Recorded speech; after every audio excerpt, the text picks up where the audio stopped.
Hello and welcome to my channel knowledge studio. आप सभी का मेरे चैनल नॉलेज स्टूडियो पर बहुत बहुत स्वागत है। तो दोस्तों, हम जो है हरियाणा जीके के पीवाईक्यू की सीरीज शुरू कर रखी थी हमने। तो उसमें हम जो है हरियाणा का इतिहास पढ़ रहे थे। जो हमारा दूसरा टॉपिक था, इसमें हमने जो है सिंधु घाटी सभ्यता कंप्लीट कर ली थी। तो हमने आज वैदिक सभ्यता स्टार्ट करनी है। वैदिक सभ्यता कि हरियाणा के अंदर जो भी एग्ज़ाम होते हैं, जो एचएसएससी लेती है, उसके जितने भी पीवाईक्यूज़ हैं टॉपिक से रिलेटेड, हर एक टॉपिक के पीवाईक्यू हम यहाँ कर रहे हैं। तो सभी के सभी यहाँ हम कवर करने वाले हैं, क्योंकि जो है हिस्ट्री ज्योग्राफी ले दे के थोड़े ही जो हर टॉपिक से ले दे के 10-15 क्वेश्चन बनते हैं। थोड़ा सा जो इसका कॉन्सेप्ट है वो भी हम साथ साथ क्लियर करते हुए चलेंगे। तो शुरू करते हैं हम आज का अपना टॉपिक, वैदिक सभ्यता। तो इससे पहले हम ये शुरू करें, आप जो है हमारी क्लास को अपने दोस्तों के साथ जल्दी जल्दी शेयर कर दीजिए, ताकि उन्हें भी इसका बेनिफिट मिल सके। और ये जो हमारी क्लास है, ये आने वाले एचटेट और सीईटी और हरियाणा पुलिस का जो एग्ज़ाम होने वाला है उसके लिए बहुत ही रामबाण साबित होने वाली है। तो चलिए शुरू करते हैं। हमारा पहला क्वेश्चन है, महाभारत के युग में सिरसा को जाना जाता था। सिरसा का मतलब कि सिरसा का प्राचीन नाम यहाँ पर पूछा गया है। और सिरसा का प्राचीन नाम क्या होता था? सिरसा का प्राचीन नाम सेरिस्का होता था। तो ऑप्शन बी जो है हमारा राइट आंसर हो जाएगा, सेरिस्का। ठीक है, चलिए इसका थोड़ा सा हम कॉन्सेप्ट पढ़ लेते हैं, ताकि जो आपको थ्योरेटिकल पोर्शन अगर आपने नहीं पढ़ा है तो वो आपका क्लियर हो जाएगा यहीं से। तो थ्योरेटिकल पढ़ने की आपको फिर ज़रूरत नहीं पड़ने वाली, क्योंकि हमें पता है कि एचएसएससी जो है क्वेश्चंस को रिपीट करती है। थोड़ी सी लैंग्वेज बदल जाती है लेकिन क्वेश्चन रिपीट करती है। ठीक है, इसलिए पीवाईक्यू पढ़ना मस्ट है। तो इसे तो एग्ज़ाम के लिए बिल्कुल भी मत छोड़ के जाना। ठीक है, तो चलिए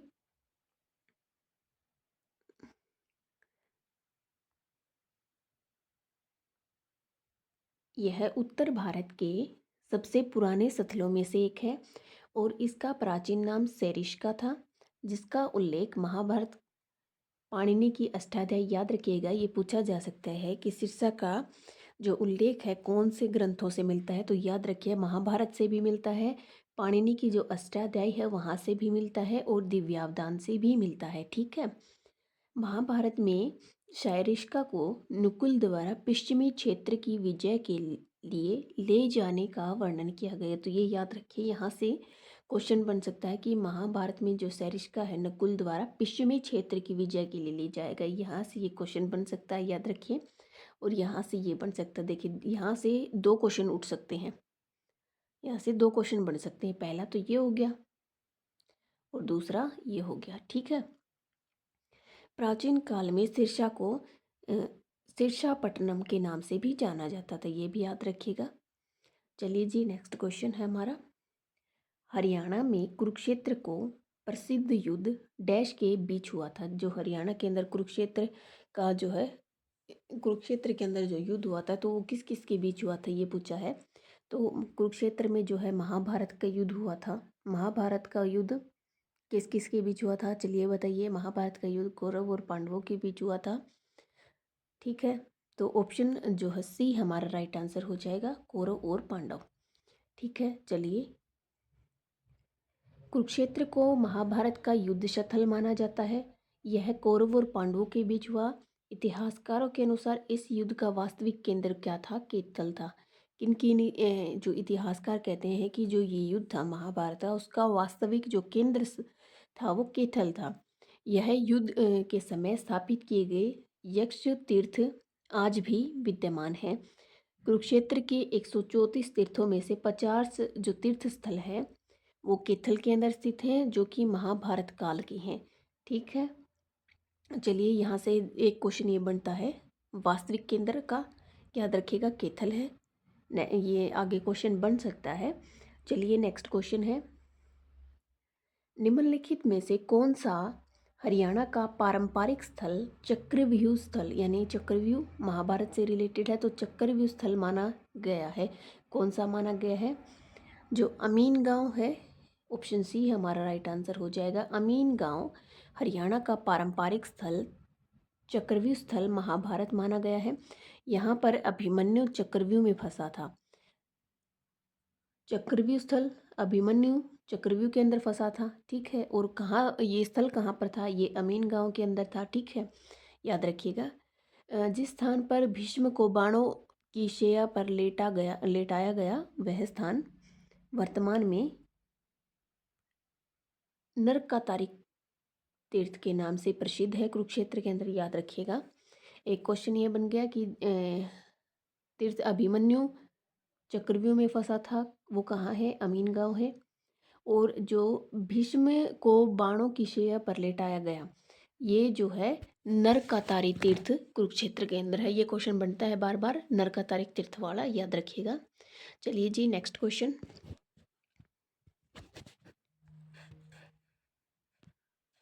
हमारा अगला क्वेश्चन है, वैदिक काल के अनुसार हरियाणा को पौराणिक वंश की मातृभूमि का इतिहास है। वैदिक काल के अनुसार हरियाणा को पौराणिक वंश की मातृभूमि का इतिहास है। ये जो है किसने जो है कहा है? तो भरत।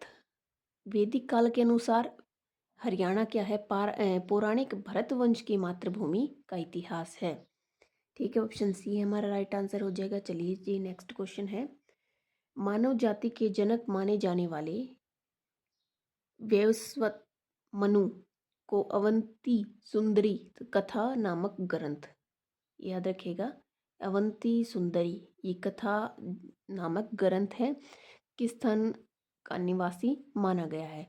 मतलब कि इसमें सीधी सी बात ये पूछा गया है कि जो मनु महाराज हैं, जो मनु है, वो उनका जो है निवास स्थान या फिर वो कहाँ के रहने वाले थे, तो ये इसमें सिंपल सा पूछा गया है, ठीक है। तो ऑप्शन सी हमारा राइट आंसर हो जाएगा, स्थानेश्वर। ये कुरुक्षेत्र के अंदर है, ठीक है, स्थानेश्वर राइट आंसर हो जाएगा। और जो वैवस्वत जो मनु जी हैं, वो पृथ्वी का प्रथम राजा कहा जाता है। उन्होंने मानव संस्कृति को जन्म दिया और मनु ने स्वयं अयोध्या का निर्माण किया था, ये याद रखिएगा, ठीक है। चलिए जी, नेक्स्ट क्वेश्चन है, महाभारत काल में महाभारत काल से शताब्दियों पूर्व आर्यवंशी कौरवों ने इस प्रदेश में किस युग का प्रारंभ किया?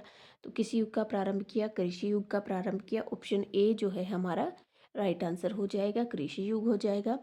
महाभारत काल से शताब्दी पूर्व आर्यवंशी कौरवों ने हरियाणा राज्य क्षेत्र में कृषि कार्य करना प्रारंभ कर दिया था। और आर्यों की संस्कृति मूलतः ग्रामीण थी, अतः उनके आर्थिक जीवन का मूलभूत आधार क्या है? कृषि और पशुपालन थे। अगर कृषि ना दिया गया हो तो पशुपालन के साथ आप जाएंगे तो ये सही होगा। ऋग्वेद काल का सर्वाधिक महत्वपूर्ण जन था जो सरस्वती और यमुना नदियों के बीच जो है निवास करता था, ठीक है। चलिए जी, नेक्स्ट क्वेश्चन है, हरियाणा के किस जिले में भगवत गीता की किस जिले को भगवत गीता की जन्म स्थली माना गया है? भगवत गीता कुरुक्षेत्र से रिलेटेड है, महाभारत के युद्ध से रिलेटेड है। तो जो भगवत गीता का जन्म स्थान पवित्र ज्योतिषर कुरुक्षेत्र का सबसे महत्वपूर्ण तीर्थस्थल है। ऐसा माना जाता है कि महाभारत का युद्ध ज्योतिषर से शुरू हुआ, जहाँ युद्ध की पूर्व संध्या पर अर्जुन को गीता का भगवान कृष्ण ने संदेश दिया था, याद रखिएगा। युद्ध की पूर्व संध्या पर अर्जुन को गीता का भगवान कृष्ण ने संदेश दिया था। तो ऑप्शन ये जो है सी हमारा राइट आंसर हो जाएगा, भगवत गीता की जन्म स्थली कुरुक्षेत्र हो जाएगा। ये देखिए, हमारा जो है वैदिक संस्कृति वाला टॉपिक खत्म हो गया है। अब है हरियाणा के अंदर बौद्ध धर्म और जैन धर्म का विस्तार कैसे होता है, कौन कौन इसके अनुयायी थे, या फिर यहाँ पर कौन कौन से इनके मंदिर हैं। चलिए, तो पहला क्वेश्चन है हमारा, बोध गया का महाबोधि मंदिर परिसर कहाँ पर है? बोध गया का, ये जो है इंडिया जीके के अंदर से क्वेश्चन पूछे जाते हैं। ये जो है क्लास ख़त्म करने के बाद हम जो है इंडिया जीके जो कि हरियाणा के एग्ज़ाम्स में पूछी जाती है, वो हम आपको कवर करवा देंगे। क्योंकि ज़्यादा हाई लेवल नहीं पूछा जाता, उसमें बेसिक पूछा जाता है, तो उसके पीवाईक्यू भी हम आपको जल्दी करवाएंगे। तो बोध गया का महाबोधि जो है वो बिहार के अंदर है। ऑप्शन ए जो है हमारा राइट आंसर हो जाएगा। महाबोधि मंदिर बिहार के अंदर है, बिहार राज्य में है। यह मंदिर भगवान बुद्ध से संबंधित है। यह मंदिर भारतीय मंदिर वास्तुकला की शास्त्रीय पद्धति से निर्मित है, याद रखिएगा। इसके प्रमुख मंदिर की दीवार की औसत ऊंचाई कितनी है? 11 मीटर की ऊंचाई है। पूर्व और उत्तर की ओर जो है 2 प्रवेश द्वार है।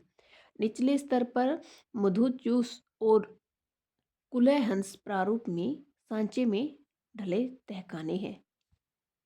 चलिए नेक्स्ट क्वेश्चन है, महावीर स्वामी की जन्मस्थली का नाम। तो महावीर स्वामी की जन्मस्थली का क्या नाम है? कहाँ पर हुआ था महावीर स्वामी का जन्म?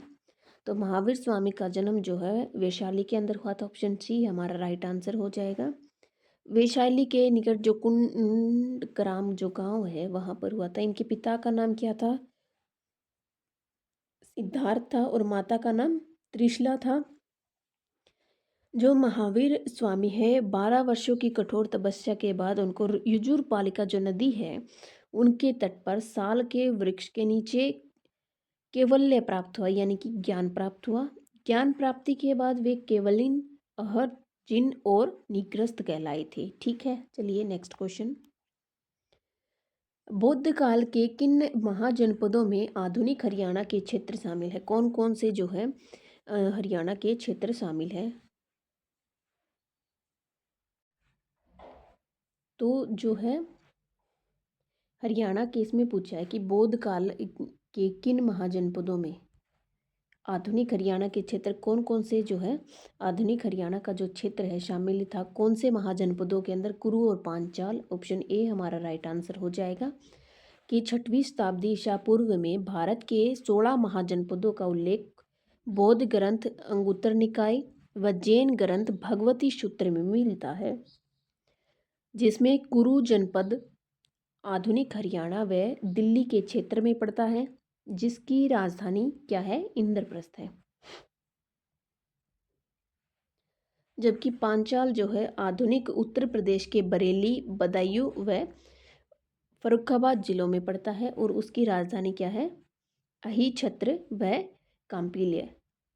याद रखिएगा क्या राजधानी है? अहिछत्र व कांपिल्य। चलिए नेक्स्ट क्वेश्चन हम करते हैं। हमारा अगला क्वेश्चन है कि निम्न में से क्या बौद्ध धर्म के 3 रत्नों का हिस्सा नहीं है? बौद्ध धर्म के 3 रत्नों का हिस्सा क्या नहीं है? बौद्ध धर्म में क्या क्या चीज़ थी? बुद्ध था, धम्म, संघ, 3 चीज़ें थी। चौथी चीज़ क्या रहेगी? अहिंसा। तो ऑप्शन बी हमारा राइट आंसर हो जाएगा कि बौद्ध धर्म के त्रिरत्न थे। कौन से? एक तो बुद्ध, धम्म और संघ। धम्म का मतलब है धर्म, यह उनकी जो शिक्षा से संबंधित है। संघ का अर्थ क्या है? सभी समुदाय जो शिक्षा का पालन करते हैं। ये कई बार पूछ लिया जाता है कि धर्म का मतलब क्या है, संघ का मतलब क्या है। ठीक है, और अहिंसा का संबंध त्रिरत्न से नहीं है। तो ऑप्शन डी हमारा राइट आंसर हो जाएगा। चलिए जी नेक्स्ट क्वेश्चन हमारा, गणराज्यों का उदय।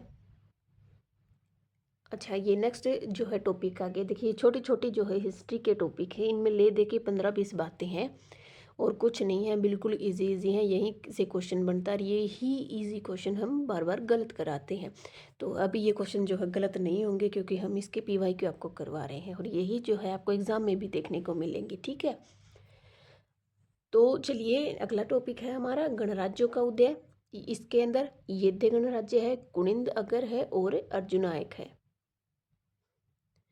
तो पहला क्वेश्चन हमारा, कुरु प्रदेश की राजधानी। देखिए अभी जो है हमने ऊपर किया था, कुरु प्रदेश जो महाजनपद के अंदर किया था।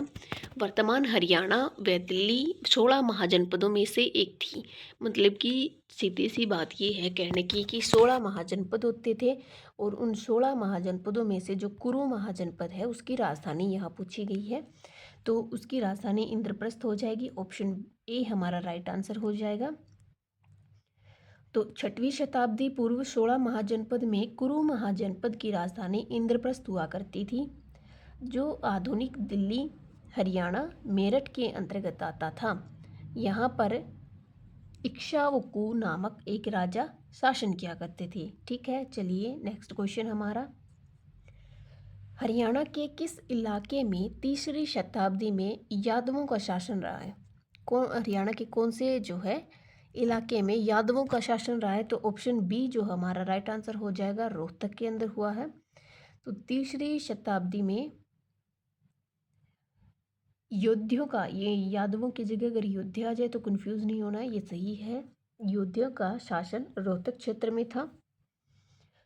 ASL टेकर के अनुसार रोहतक जो है यादवों की राजधानी थी। योद्धेगण के सिक्के जो हैं कांगड़ा हिमाचल प्रदेश, सुनेत पंजाब के अंदर है सुनेत, रोहतक में, सोनीपत में, औरंगाबाद, सिरसा, हांसी, हिसार, सहारनपुर, घटवाल, अजमेर जो है आदि क्षेत्रों के अंदर प्राप्त हुए हैं।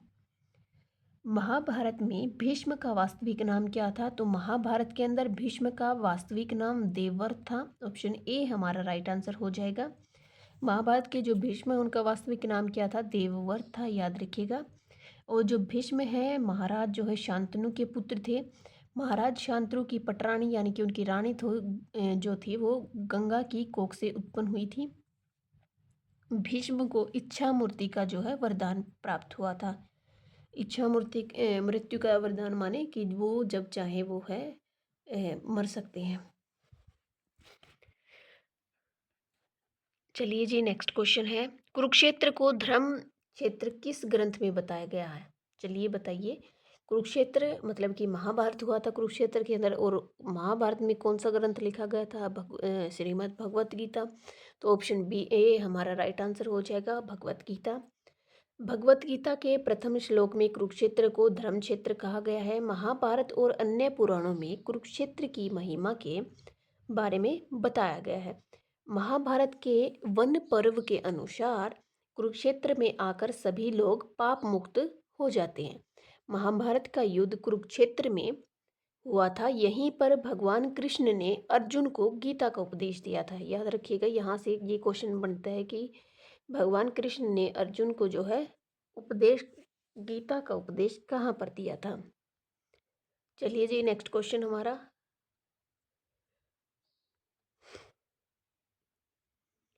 भगवान कृष्ण ने गीता का उपदेश किस स्थान पर अर्जुन को दिया था? किस स्थान पर दिया था? देखिए ये क्वेश्चन बन गया ना, यही अभी मैंने बोला था कि यहाँ से क्वेश्चन पूछता है कि भगवान कृष्ण ने गीता का उपदेश अर्जुन को कहाँ पर दिया या फिर किसको दिया? तो अर्जुन को दिया, कहाँ पर दिया? ज्योतिषर कुरुक्षेत्र के अंदर दिया था। ऑप्शन ए हमारा राइट आंसर हो जाएगा। कुरुक्षेत्र जो है पहोवा मार्ग पर थानेश्वर से 5 किलोमीटर पश्चिम की ओर स्थित है, और यहीं पर भगवान कृष्ण ने जो है अर्जुन को गीता का उपदेश दिया था। चलिए जी नेक्स्ट क्वेश्चन, ये देखिए ये क्वेश्चन फिर रिपीट हो गया ना। ये देखिए मैं बोल रही थी कि बार बार जो है ये क्वेश्चन रिपीट होते हैं, ऐसे ही आने वाले जो एग्ज़ाम है उनमें भी ये रिपीट होंगे। ठीक है, तो श्री कृष्ण ने कहाँ पर दिया था? तो ऑप्शन जो है बी हमारा राइट आंसर हो जाएगा। चलिए जी next question, Maurya वंशकाल,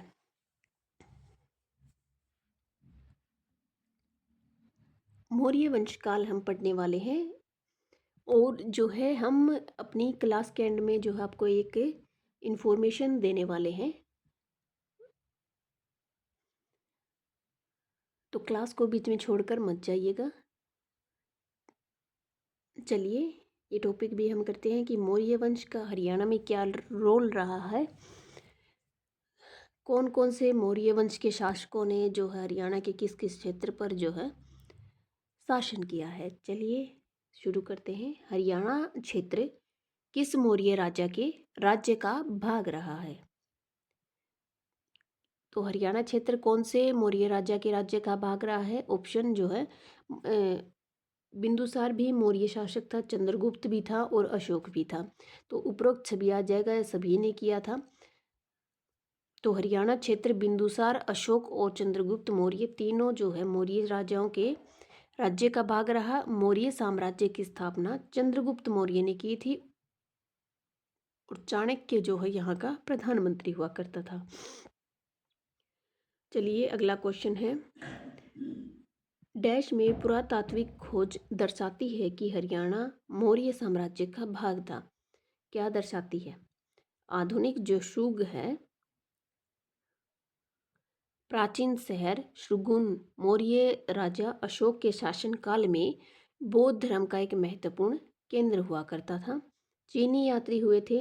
yuan Chwang के अनुसार यह जगत 10वें शपूत और एक मठ के रूप में सुशोभित हुआ था। चनेती जो है बौद्ध स्तूप है, सूक से 3 किलोमीटर दूर पर स्थित है। वेन्सवांग के अनुसार इसे अशोक के द्वारा बनाया गया था।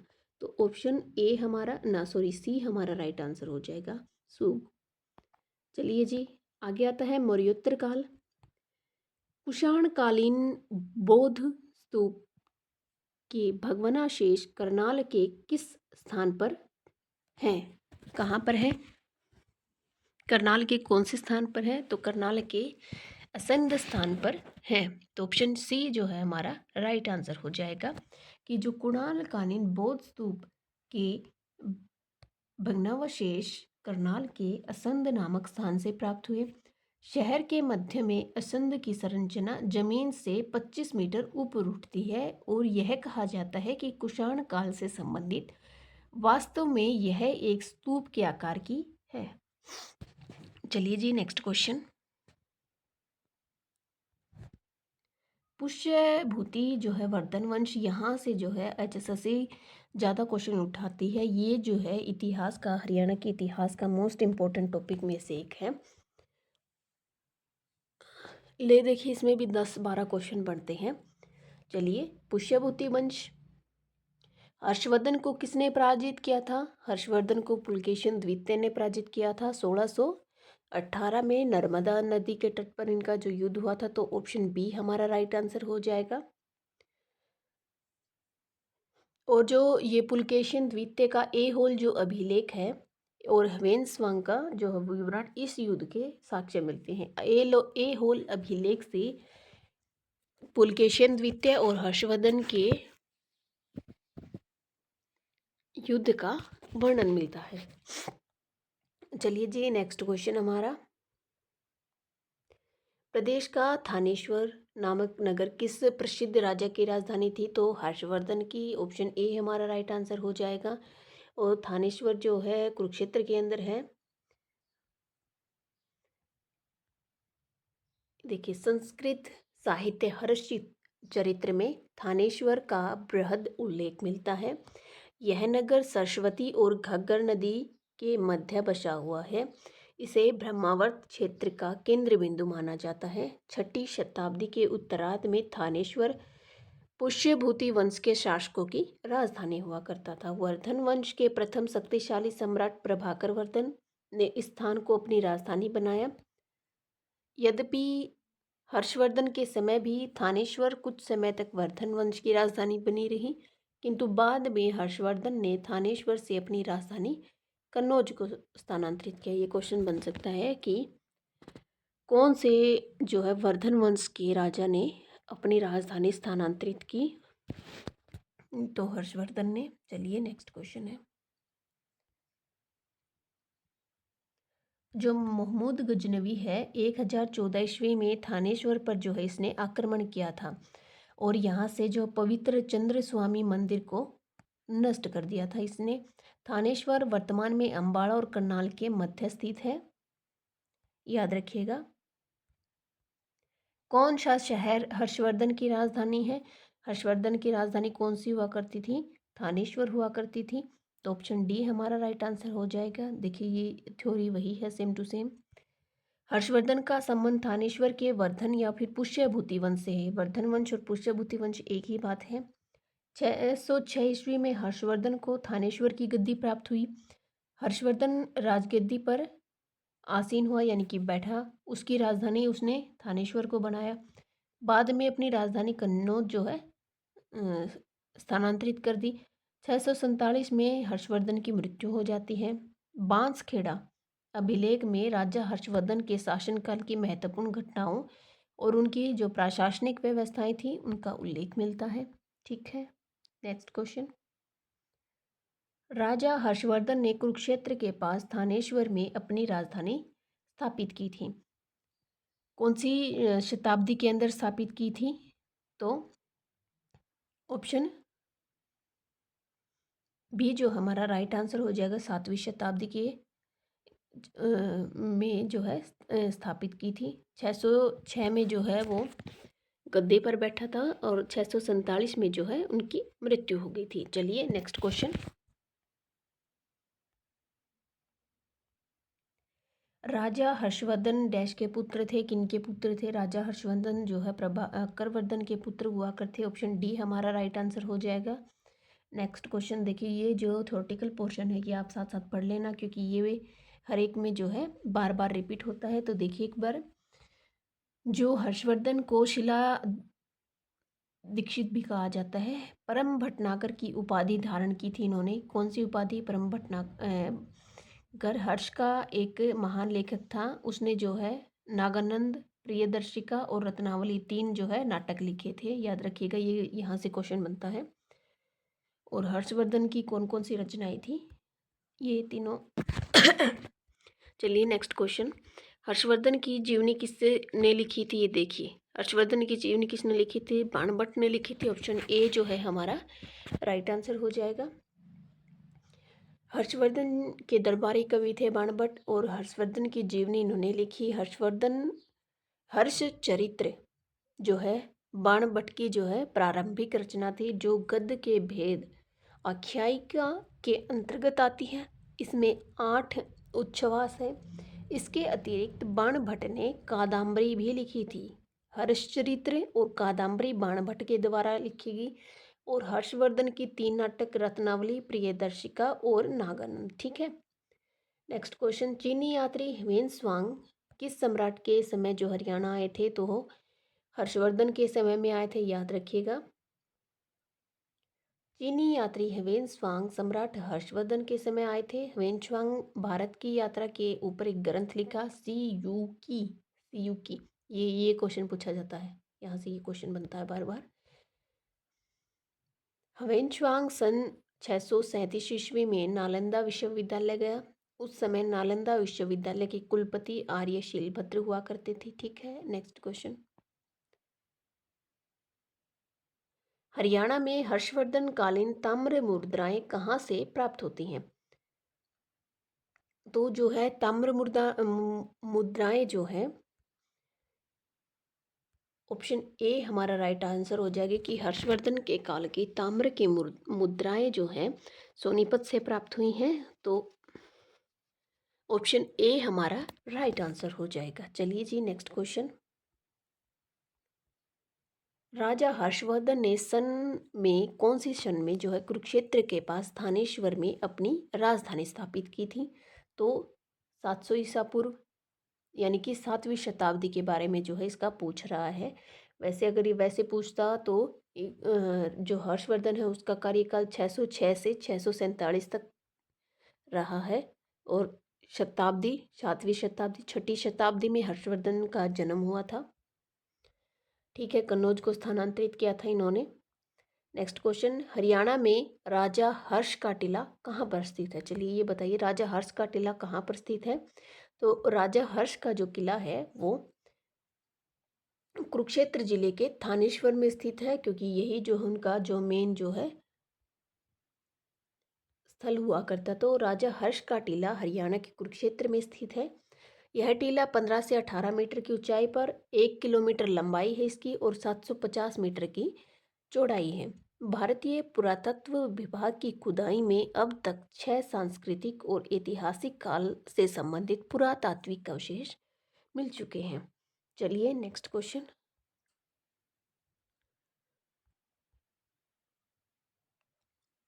वर्धन वंश का प्रथम राजा कौन था? तो वर्धन वंश का प्रथम राजा जो है हर्षवर्धन का पिता प्रभाकर वर्धन था। चलिए जी नेक्स्ट क्वेश्चन।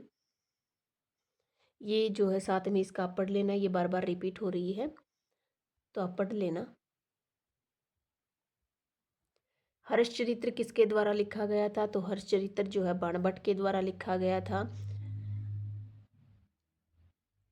और बाणभट्ट के द्वारा दूसरी कौन सी थी? कादम्बरी।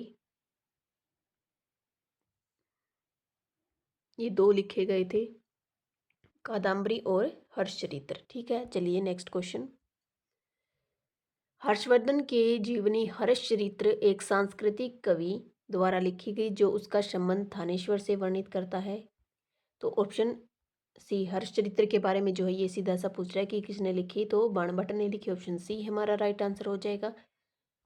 नेक्स्ट क्वेश्चन, ह्वेन स्वांग के शासन किसके शासन के अंदर आया था? तो हर्षवर्धन के शासन के दौरान जो है भारत के अंदर आया था। ऑप्शन सी हमारा राइट आंसर हो जाएगा।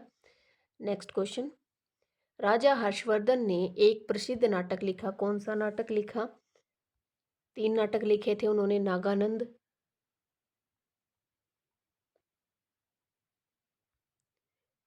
प्रियदर्शिका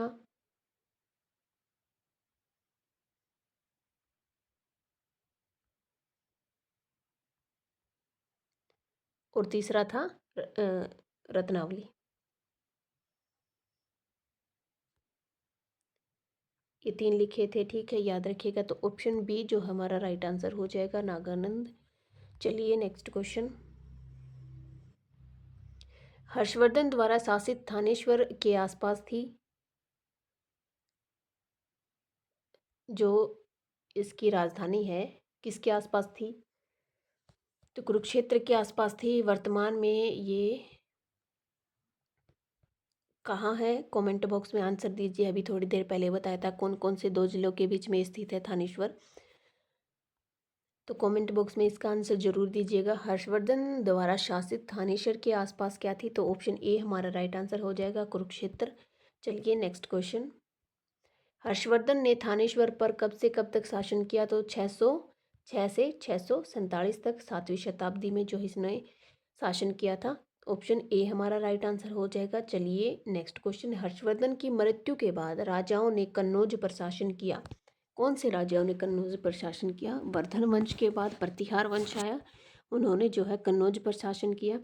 ऑप्शन सी हमारा राइट आंसर हो जाएगा, प्रतिहार वंश। चलिए जी, कन्नौज पर सत्ता जो है काबिज करने के लिए त्रिपक्षीय संघ हुआ, जिसमें प्रतिहार, पाल और राष्ट्रकूट तीनों ने भाग लिया था।